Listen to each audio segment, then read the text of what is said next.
I'm sure this has happened to all of us at one point. You go to your Steam library or console or whatever, you're excited to play a game and get lost in it, but you just kind of feel empty and bored. None of the games in front of you really seem appealing, so you just decide to do something else instead. This feeling doesn't last forever, and it affects all hobbies, but I'll get back into that later. Within the past year, especially as more and more modern titles flop, I've seen this gaming is dead narrative being brought up countless times, as well as terms like modern gaming being used as buzzwords to describe the negatives about the current products without really elaborating that much. Much like the games comparison situation, this repetitive shit has gotten on my nerves enough to the point where I made a video spilling my frustration. And that's how you know it's serious. We all know that gaming as a medium has evolved in the past 50 or so years it's been around. Graphics are getting practically photorealistic, stories are deeper, and gameplay has been getting more interesting. So why has the gaming is dead term been recently springing up more than it ever has? Well, before I get into some of my arguments, I'd like to try and figure out why people seem to feel this way. In the least strawman-y way possible, let me try to deconstruct this hive mind. So why is it such a common term now? Well, for a number of reasons. Some are saying it's the lack of innovation in games, and nothing new being done. That is incredibly difficult to breach, because they have a lot of successful IPs, right? And a lot of games starting to feel like the same thing. Big map, big quests, main quests, off quests, loot items, puzzle. It's starting to feel like it's all the same, which sucks. And then it's the same games, with the same IPs, right? Redoing the same thing that another company did. And it's now everything is the same thing. Older games felt like they were always improving, but now we've reached the photorealistic graphics and 90-hour campaign threshold, so surely that's the reason, right? Well, not necessarily. Nothing is new and nothing is original. The best games in the past few years have been culminations of everything the studio has learned, perfecting ideas and listening to player feedback. And of course there were original ideas in the early days. I mean, how could there not be? But these gaming is dead types, they tend to like to circle jerk the types of games that didn't really do anything new, they were just culminations. And that's perfectly fine. Some of my favorite games don't do anything new. There really isn't room to do anything new anymore. Well, anyways, moving on. Another argument that I hear brought up a lot that mainly affects multiplayer games is a lot of the big players in the industry are preying off addiction-based gambling and excessive monetization. And yes, this is very true to an extent, I can't deny that, but I can't think of many games where that type of shit has an actual negative effect on gameplay, and games with legitimate pay-to-win gameplay are just simply not worth your time. This type of argument is ironically pushed by most of the same types of people who like to perpetuate it. Or perpetuated it to begin with, at least. I'll get a lot more into this later, but the gaming is dead crowd tend to not stray very far from their comfort zone when it comes to games, often sticking with the same ones. These are the types of people who buy the new Call of Duty every year and then complain that it's shit when they're the exact consumers contributing to the pattern recognition the higher ups see. Developers that shit out games every year feed on zombie player bases like this, and they make it worse by buying it ironically. Gaming has always been about making money from its very inception. If you don't like a series or company, then stop supporting it, simple as that. It's the same reason why we've seen a rise of remakes and sequels as of late. It's not because every gaming company is bad and lazy and just rehashing their older, better games. It's because it's statistically proven that players will flock towards recognizable properties rather than new ones. If I haven't made it clear yet, the corporations aren't the ones killing gaming, the consumers are. You see battle passes and loot boxes forced into every game, and then you go on the internet and all you see is people complaining about them. And why do you think that is? Usually these implementations are things that nobody really wanted, but aren't enough to make them stop playing the game. These revenue-based additions feel inevitable, so it's a decent middle ground, I'd say.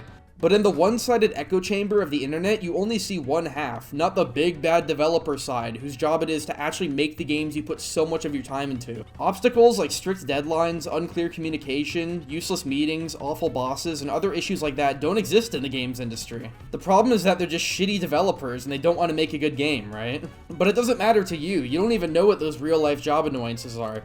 You've been a streamer sitting on your ass getting paid to play video games for years now. If you were in their position, things would be a lot simpler. It's as simple as just make the game good and take out the microtransactions that statistically have kept your company afloat for the past decade so you can continue to make the games your fanbase wants. Only for them to tear into them for having anti-homeless benches in the game. So you better take that out because it's clearly problematic. And if you actually realize you've finally gotten bored after playing for 5,000 hours of one game, well, the game just sucks and gaming is dead, right? Don't try another game, no, just boot up your 50th Minecraft world this month and complain that you're bored and gaming isn't fun anymore. Surely it has nothing to do with the fact that you only play like 3 games, right? If a multiplayer game you like starts getting stale due to burnout, just keep bitching and say you hate the game or there's not enough content or whatever. Having this I hate the game but I'm gonna keep playing it anyways mentality makes you cool and rebellious, not a loser. Hate this fucking game. Fucking hate this game. I fucking hate this game! I hate it, I hate it! I hate it!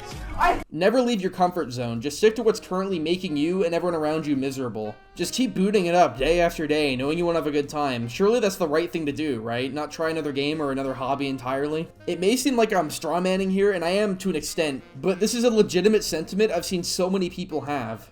Just look at the negative reviews of multiplayer games. People who have 5,000 hours and review the game negatively are actually just fucking losers. A lot of the time, if you're feeling fatigued from playing games, it's because you're bored. That's about it. When I think back to those classic titles, I feel warm inside. It takes me back to a simpler time. The time when I didn't have to care about the problems of the world, my checkings account, inflation, bills, and really the only thing that mattered was if it was gonna be a snow day and what my mom was making for dinner. You see this with fan bases and content creators too, where instead of moving on to something new, they'll incessantly dissect every single detail of whatever game they're hyperfixated on, posting on Reddit about the most nothing, boring, bottom-of-the-barrel garbage you've ever seen, and making videos about the same shit over and over again. How do people not get tired of this? Variety is the spice of life, and I way too often see these people who play the same games over and over again say they're bored of video games entirely. And people who say ignore AAA games and just stick with indie are also part of the problem, actually. Ignoring an entire subset of games because there's some flops here and there is not healthy. And it's not like overhyped indie flops don't happen either. There are dozens of games coming out every single day and plenty of worthwhile current ones you haven't played, I assure you. A lot of the people who say shit like this also have usually been playing nothing but Call of Duty, Destiny, or Overwatch for the past 5 years. And when those franchises they love so much die or go downhill, they scream those 3 words because it's all they know. Don't let the doomers like this get you down or discourage you from enjoying something you want to. A lot of them are just nostalgia blind or don't see the true possibilities of the hobby. And people say that gaming isn't fun anymore, but that all goes away when a fresh new title comes out.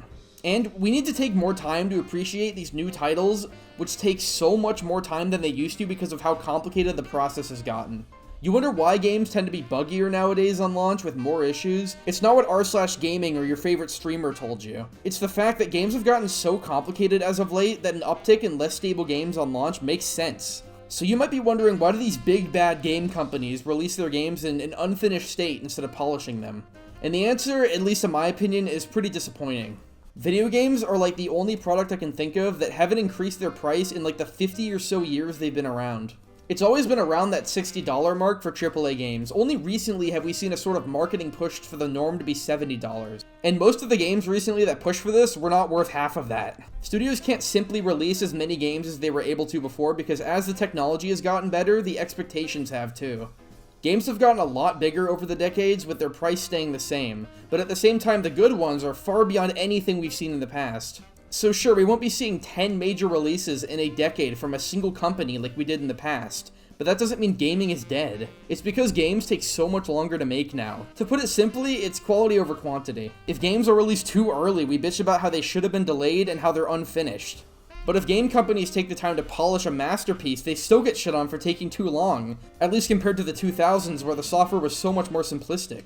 Do you see what I'm getting at here? It's another situation where most of the internet sees it as a black and white slate. Games are bad now because greed. Try to see it from another perspective, or just keep repeating what you heard from the hundreds of gaming is dead video essays.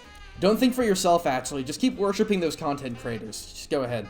Well anyways, this video may have been a little short and a little all over the place, but I hope you got my point. I just like to say that there's always something new out there for you to enjoy. Just please try to have some variety. Thank you.